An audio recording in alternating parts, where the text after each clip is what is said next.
Hey, what's up sa inyo mga kwento? So, kumusta? So, long time no vlog. So, ngayon, gagawa po tayo ng isang reaction video patungkol sa isang komento ng ating tagapanood. Ito ay galing Sir Idol, shoutout kay Sir Idol Noel Montemayor. Yan.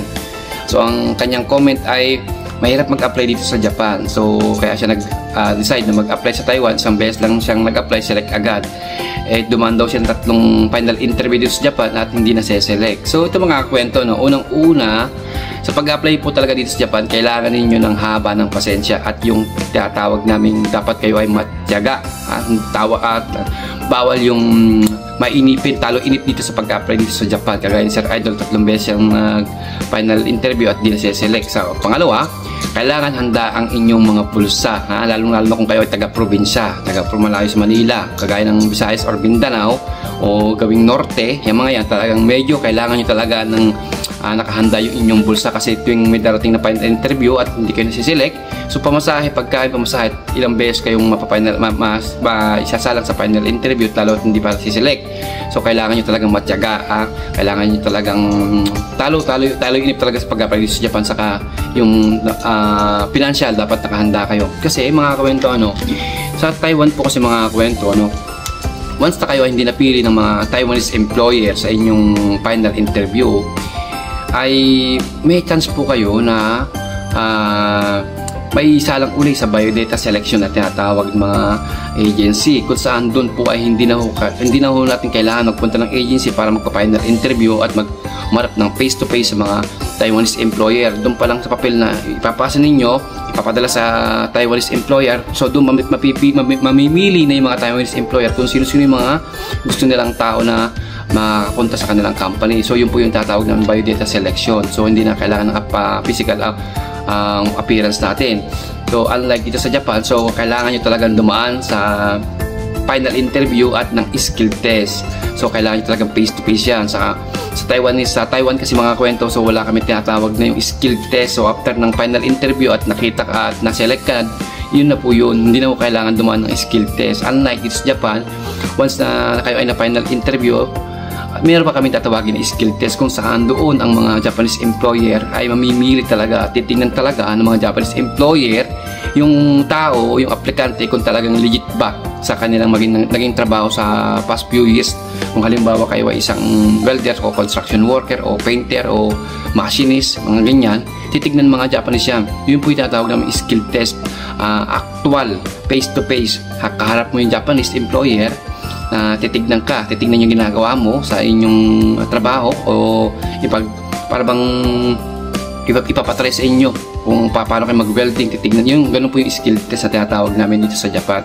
Hindi kagaya ng Taiwan na after nyo ng final interview ng Taiwanese employer, so pagka kayo ay napili na, yun na po yun, diretso na po yun.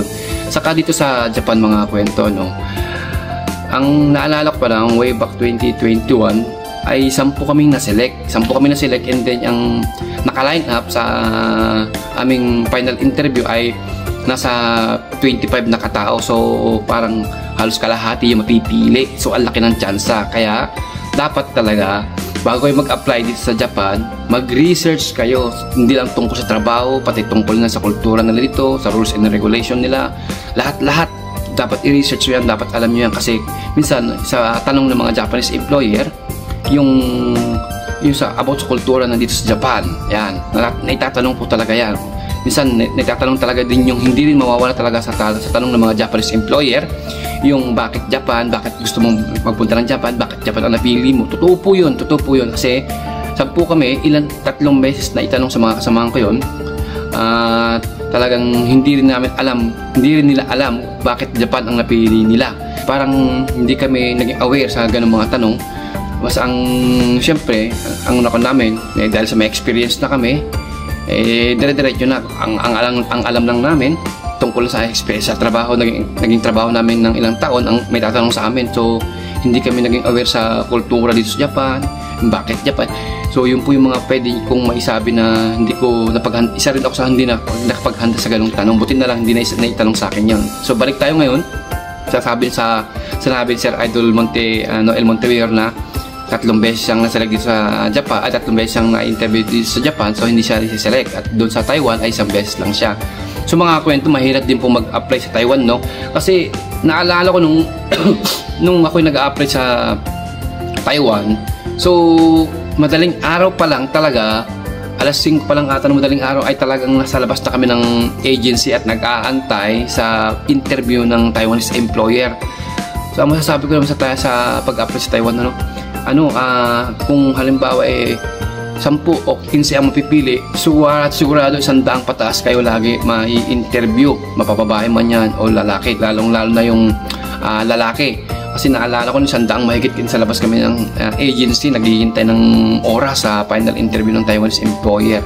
Kaya tiyagaan din po sa pag-apply ng Taiwan. Siguro si Kuya talagang yung naging experience niya sa pag-apply dito sa Japan, yung final interview na naranasan niya, so mas naging mas naging na siya, aware na siya sa mga pwedeng maitanong sa kanilang mga employer. Kaya parang yung experience niya, mas panatag na siya, mas sanay na siyang humarap sa mga employer. Kaya yun naman ang kagandahan sa nangyari kay Idol, At ang Taiwan, mga kwento, hindi rin basta-basta nakakapasok, hindi rin basta-basta nakakapasok sa Taiwan, kasi talagang as in masasabi ko din na nahihirapan din ako sa pag-apply sa Taiwan kasi kadalasan sa mga employer, mga experience din yung hinahanap nila. Kaya nung nag-apply ako sa Taiwan, siguro 3 beses din ako hindi nasiselect ng Taiwanese employer nung nakaharap ng face-to-face. Naselect ako sa biodata selection. Doon ako na-select sa biodata selection, hindi sa face-to-face.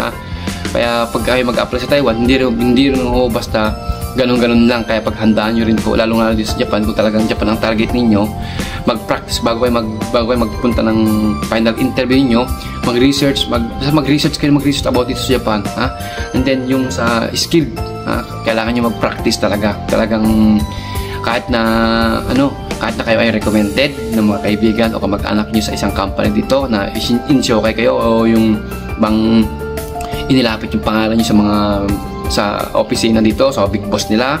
Once na kayo ay nakitaan din naman sa skill test ng mga Japanese employer na hindi ganun yung hinahanap nila, at may nakasabayan kayo na ex-abroad o mga matagal ng experience ay ganun hinahanap sa skill na yun, kahit po kayo ay recommended, pagka yung inyong skill test ay hindi nakitaan ng ganun kaganda, para bang sabihin kayong satisfied yung mga Japanese employer, at ang nakitaan nila yung mga ex-abroad na hindi recommended. So paano, sa madaling sabi, mas pipiliin pa rin nila yung marunong talaga sa ganung larangan ng trabaho. Yun po talagang experience na yung hinahanap nila, at marunong talaga yung kasabayan ninyo. Sa malamang yun ang kasabayan ninyo ang mapipili. Kung kayo isang welder at talagang magaling yung nakasabayan ninyo, yun po talaga mapipili. Hindi ko naman sinasabing lahat, ang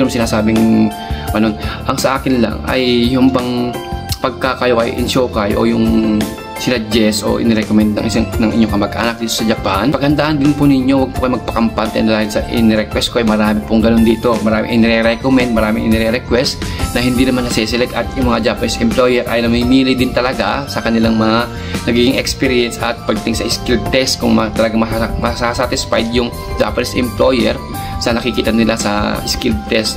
Yung totoo po yun, hindi po porket in-recommend tayo ay sure bull na 100% ay may select tayo, mapipila ng Japanese employer. Kaya kay Sir Idol Noel Montemayor, magandang halimbawa yung kanyang naging komento, kasi gusto lang din kahit paano maliwanagan yung mga nag-apply sa Japan na dapat tiyaga, dapat mahaba yung pasensya mo, at dapat handa rin yung bulsa mo, kasi nga pagka kayo ay taga Visayas or Mindanao o tagawing norte na malayo sa Manila, malayo sa agency, hindi kayo nasiselect ng 1 beses, 2 beses, 3 beses, pabalik-balik kayo sa agency para sa final interview, gagastos po kayo dyan. Wala akong sasagutin agency dyan, lalo yung pamasahe, at napakamahal na pamasahe sa mga bus ngayon, lalo kung kayo mag-aeroplano o barko. Naku po, talagang masabi ko, paghanda rin ang inyong mga pulsa at mag-research at talaga mag-practice kayo sa araw ng inyong final interview. Huwag nyong hayaan na dadaan yung final interview na wala man lang kayong kaalam-alam sa mga itatanong ng mga Japanese employer, at lalong-lalo hindi man lang kayo nag-practice, lalo-lalo kung paano humawak, kung paano yung tamang position sa sa mga bagay-bagay na inyong skill, diba? Kasi minsan ang mga Japanese mga kwento, kadalasan tumitingin kung paano yung position nyo, paano nyo hawakan kung talagang kayo ay legit na sa inyong naging trabaho. Kasi minsan mayroong mga aplikante na nagkukunwari ba.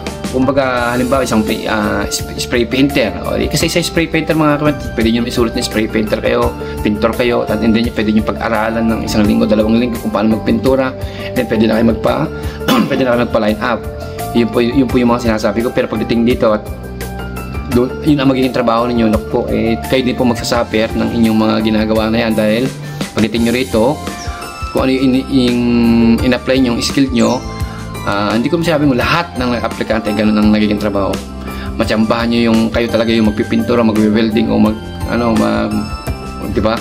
Kayo din magsasaper kung wala po kayong totally kaalam-alam sa ganyang trabaho at nandaya lang po kayo.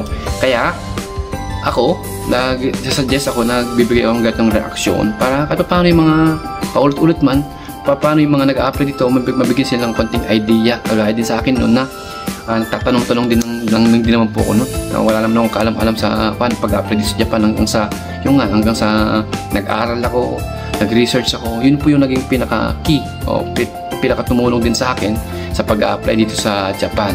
So, kaya kung ako sa inyo, galingan ninyo, mag-research kayo. Paghandaan ninyo yung araw ng inyong final interview dito sa Japan. Kung halimbawa hindi kayo maselect, pangalawa, pangatlo, pang-apat, try nyo pa rin hanggang sa maselect kayo, makuha nyo yung pangarap ninyo. Ngayon, kung talagang medyo alanganin sa bulsa at merong option, hindi ko masasabing option ng Taiwan dahil mahirap nga pasukin ang Taiwan.